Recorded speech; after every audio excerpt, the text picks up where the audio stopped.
नमस्कार। स्वागत है आप सबका राजनीति के इस अखाड़े में। मेरा नाम है अजय सेतिया। मित्रों, योगी आदित्यनाथ का बुलडोजर फिर चलने वाला है। सुप्रीम कोर्ट ने जिस प्रकार कांवड़ मार्ग पर नेम प्लेट लगाने के खिलाफ स्टे दिया है, उससे यह तनाव बढ़ गया है। शुक्रवार को नेम प्लेट मामले में सुप्रीम कोर्ट में फिर से सुनवाई है। अंतरिम स्टे दिया था, अब वह स्टे स्थायी रहता है या स्टे हटाया जाता है, इस पर सबकी निगाहें टिकी हैं। कोर्ट ने स्टे नहीं हटाया तो बाबा का बुलडोजर चलेगा। बाबा पीछे हटने वाले नहीं हैं। सुप्रीम कोर्ट के अंतरिम स्टे के बाद इस पूरे इलाके के मुसलमानों ने अपनी दुकानों, रेडियो, ढाबों, खोमचों पर लगाई गई अपनी सारी नेम प्लेटें हटा ली हैं। हां, कुछ कुछ जगह पर अभी लगी हुई हैं। क्योंकि नेम प्लेटें ज्यादातर लोगों ने हटा ली हैं, इसलिए तनाव ज्यादा बढ़ गया है। असल मुद्दा हिंदू तीर्थयात्रियों के सात्विक भोजन से जुड़ा है।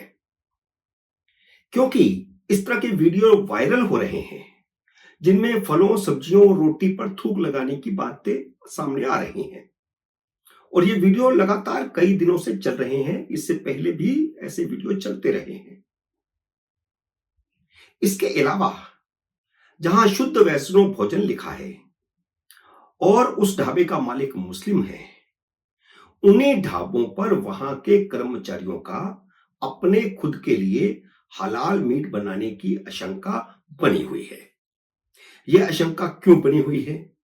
इसलिए बनी हुई है कि पिछले साल और उससे पिछले साल कई बार इस तरह की घटनाएं सामने आई, जब कांवड़ियों ने खुद देखा कि जहां पर शुद्ध वैष्णव भोजन लिखा है और जहां पर नाम, दुकान का नाम लिखा है शिव शक्ति भोजन, बाबा भोले भोजन, मां लक्ष्मी भोजन भंडार, वहां पर भी नॉनवेज बन रहा था। तो इससे तनाव पैदा हुआ, झगड़े हुए, खून खराबा हुआ और लंबा जाम लगा रहा। इसलिए प्रशासन ने नेम प्लेट का एहतियाती कदम उठाया था और एक रास्ता निकाला था कि इस पूरे इलाके में कानून व्यवस्था की स्थिति ना पैदा हो। पहले यह मुद्दा सिर्फ जिला मुजफ्फरनगर तक सीमित था, क्योंकि यह सारा वह इलाका है जहां से गुजरते हुए कांवड़ यात्री हरिद्वार जाते हैं। लेकिन कांग्रेस, तृणमूल कांग्रेस और समाजवादी पार्टी ने इसे सांप्रदायिक मुद्दा बनाकर राष्ट्रव्यापी बना दिया है, और इसके साथ ही सेक्युलरिज्म की राजनीति करने वाले कुछ दूसरे तत्व भी जुड़ गए हैं। योगी आदित्यनाथ की तरफ से कोई बयान नहीं आया है, लेकिन उनकी चुप्पी में ही बहुत कुछ छुपा हुआ है, क्योंकि उन्होंने तनाव खत्म करने के लिए, तनाव घटाने के लिए, कानून व्यवस्था बनी रहे, इसके लिए यह कदम उठाया था। अब स्टे के बाद योगी आदित्यनाथ भले ही चुप हैं, कुछ नहीं बोल रहे, लेकिन कांवड़ यात्रियों के धर्म की रक्षा करना उनका कर्तव्य है, और वह अपना कर्तव्य समझते हैं और समझ रहे हैं, और उनको जो करना होगा वह करेंगे। और खबरें आ रही हैं इस तरह की कि योगी आदित्यनाथ ने ठान लिया है कि वह अपने राज में जनता ने जिसे चुना है, वे हिंदू तीर्थयात्रियों पर सुप्रीम कोर्ट की दादागिरी नहीं चलने देंगे, क्योंकि वहां की जनता ने वहां का प्रशासन चलाने के लिए उन्हें चुना है। तो वह अपने इलाके में वह सब कुछ करेंगे जिससे कानून व्यवस्था बनी रहे। कानून व्यवस्था बनाए रखना उनकी संवैधानिक जिम्मेदारी ही नहीं है, उनका अधिकार भी है, क्योंकि वह सारा क्षेत्र उनके अधिकार क्षेत्र का है, जिसमें सुप्रीम कोर्ट का बेजा दखल बर्दाश्त नहीं किया जाएगा। इसलिए अगर शुक्रवार को सुप्रीम कोर्ट ने नेम प्लेट लगाने वाले अपने फैसले को नहीं बदला और स्टे लगा दिया, तो यह तय मानिए कि हाईवे पर कहर टूटेगा, क्योंकि हाईवे पर बना कोई भी ढाबा नियमानुसार नहीं बना है। पहली बात तो यह मानक है कि हाईवे से कितनी दूर होना चाहिए, उस मानक को भी लगभग कोई ढाबा पूरा नहीं करता है, और बिना नेशनल हाईवे अथॉरिटी से एनओसी लिए हाईवे पर कोई ढाबा खुल नहीं सकता। एनओसी के बाद ही जिला प्रशासन ढाबा चलाने की इजाजत दे सकते हैं। और अब उन सब पर बुलडोजर चलेगा जो बिना एनओसी के बने होंगे। नेशनल अथॉरिटी से इजाजत लिए बिना, एनओसी लिए बिना जो ढाबे खुले हैं, और लगभग 90% ढाबे ऐसे ही हैं, उन सब पर अब बुलडोजर चलेगा। तो हलाल वाला तो शायद ही कोई ढाबा बचेगा।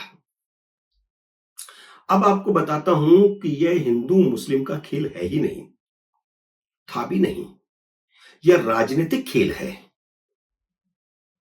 सुप्रीम कोर्ट ने जो 3 याचिकाएं जिन पर संज्ञान लिया है, जिन जो याचिका करता है, उनमें से कोई भी मुसलमान नहीं है। किसी भी मुसलमान ने याचिका दाखिल नहीं की है। तीनों याचिकाएं सांप्रदायिक सौहार्द बिगाड़ने के लिए दाखिल की गई हैं और हिंदुओं के जयचंदों ने ही दाखिल की हैं। एक याचिका महुआ मोइत्रा की है। मैं इन सब का, तीनों का इतिहास बता देता हूं और इनके पुराने क्रम भी बता देता हूं। महुआ मोइत्रा का यूपी से कुछ लेना देना नहीं, उन्हें हिंदू धर्म से भी कुछ लेना देना नहीं। वैसे वो हिंदू हैं। हिंदू तीर्थ यात्रियों से भी उनका कुछ लेना देना नहीं। ना उन्हें हिंदुओं के लिए पवित्र सावन के महीने से कुछ मतलब है, ना कांवड़ यात्रा से कुछ लेना देना है। कौन है यह महुआ मोइत्रा? मैं उसके राजनीतिक इतिहास पर नहीं जाता। पिछली बार किस प्रकार उनसे उनकी लोकसभा की सत्ता खत्म की गई थी, वह बताने की जरूरत नहीं है। लेकिन जो बताना बहुत जरूरी है वह मैं आपको बता रहा हूं। यह वही महुआ मोइत्रा है जिसने काली मां के बारे में कहा था कि वह शराब पीने वाली और मीट खाने वाली देवी है। दूसरी याचिका आकार पटेल की है। यह वही आकार पटेल है जो पहले नक्सलियों और आतंकवादियों की पैरवी करने वाली एमनेस्टी इंटरनेशनल का धंधा चलाते थे। ये वही आकार पटेल है। नरेंद्र मोदी ने विदेशी चंदे से चलने वाली उनकी राष्ट्र विरोधी दुकान बंद करा दी थी। एमनेस्टी इंटरनेशनल भारत से अपनी दुकान उठा ले गई थी और जब एमनेस्टी इंटरनेशनल भारत से अपनी दुकान उठा रही थी तो वामपंथी और तथाकथित सेक्युलर कितने चिल्लाए थे, यह किसी से छिपा हुआ नहीं है। और जब से एमनेस्टी इंटरनेशनल यहां से चली गई और आकार का धंधा पानी सब बंद हो गया तो वह खार खाए घूम रहे हैं। उन्होंने याचिका दाखिल की है। तीसरी याचिका टुकड़े टुकड़े गैंग वाले अपूर्वानंद ने डाली है। दिल्ली यूनिवर्सिटी में प्रोफेसर हैं जो दिल्ली में दंगा फैलाने वाले उमर खालिद को अपना बेटा बताते हैं। उन्होंने बाकायदा इंडियन एक्सप्रेस में एक लेख लिखा और जिसमें कहा कि उमर खालिद मेरा बेटा है, मेरे बेटे जैसा है। उसने कम्युनिस्ट वेबसाइट दी वायर पर एक लेख लिखा है कि योगी ने सात्विक भोजन के लिए नेम प्लेट लिखाना शुरू नहीं किया है। और मैंने इस वीडियो को शुरू में ही कहा कि मूल मुद्दा सात्विक भोजन का है, तीर्थ यात्रियों के सात्विक भोजन का है। सावन का महीना हिंदुओं के लिए बहुत पवित्र महीना होता है। लेकिन यह महाशय अपूर्वानंद लिखते हैं कि सात्विक भोजन बनाम हलाल की बहस शुरू करवाने के लिए योगी ने यह अभियान शुरू किया है। उन्हें हिंदुओं के त्योहारों से कुछ लेना देना नहीं है। और यह बात उन्हें किसने बताई कि यह हलाल और सात्विक भोजन की बहस करवाने के लिए योगी ने शुरू किया है? मनगढ़ंत। जिस प्रकार चुनावों में मनगढ़ंत था कि आरक्षण खत्म हो जाएगा, संविधान बदल जाएगा, लोकतंत्र खत्म हो जाएगा, अंतिम चुनाव है, ये उसी गैंग के सारे सदस्य हैं। इसलिए उन्होंने मनगढ़ंत अपने लेख में यह बात लिखी। अपने लेख में वह खुद ही लिख रहे हैं कि मुसलमानों को तो यह जानने का हक है कि उन्हें जो परोसा जा रहा है वह हलाल है या नहीं, लेकिन हिंदुओं को यह जानने का हक नहीं है कि उन्हें जो परोसा जा रहा है वह सात्विक है या नहीं। यही है उनके लेख का सार। मित्रों, कांवड़ यात्रा मार्ग के मुसलमान दुकानदारों को अपना नाम लिखने पर ऐतराज नहीं था। उन्होंने तुरंत लिख भी लिया था। दुकानों, खोमचों, रेडियो पर नाम लिख लिया गया था। उसकी तस्वीरें सब मीडिया में आ गई थी। और जब लोगों ने इंटरव्यू किया उनसे, यूट्यूब वालों ने या टीवी चैनल वालों ने या अखबारों वालों ने, तो किसी ने भी उस पर ऐतराज नहीं जताया। उन्होंने कहा ये ठीक है, क्योंकि उन्हें पता है कि इस मुद्दे पर ही अनेक बार तनाव होता रहा है, वे तनाव से बच जाएंगे, इसलिए उन्होंने उसकी पैरवी की। और मैंने अपने एक वीडियो में एक मौलाना का वीडियो भी दिखाया था कि किस प्रकार वो इसका समर्थन कर रहे हैं। और कांवड़ यात्रा के दौरान उनका धंधा थोड़ा कम जरूर होता, वह पहले भी होता है, लेकिन कानून व्यवस्था का सवाल खड़ा नहीं होता। इन तीनों याचिकाकर्ताओं और सुप्रीम कोर्ट ने यूपी के माहौल को खराब कर दिया है। अब हिंदू संगठनों ने हिंदू दुकानदारों, रेडी वालों, खोमचे वालों को ओम छपे हुए भगवे झंडे बांटना शुरू कर दिया है।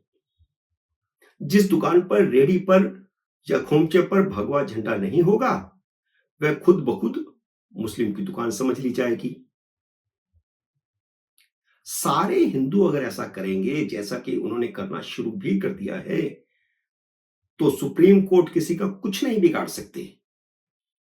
और यह मुहिम सिर्फ यूपी तक सीमित नहीं रही, अब यह मुहिम सारे देश में चलेगी और चलनी शुरू हो चुकी है। मित्रों, उम्मीद है कि सुप्रीम कोर्ट शुक्रवार को इस स्टे को हटा लेगी और उससे सौहार्दपूर्ण वातावरण बनेगा, कानून का राज चलेगा। उम्मीद है मेरा ये वीडियो आपको पसंद आया होगा। इसे लाइक और शेयर कीजिए। अगर आपने मेरे यूट्यूब चैनल को अब तक सब्सक्राइब नहीं किया तो कृपया सब्सक्राइब करके अपना आशीर्वाद दीजिए।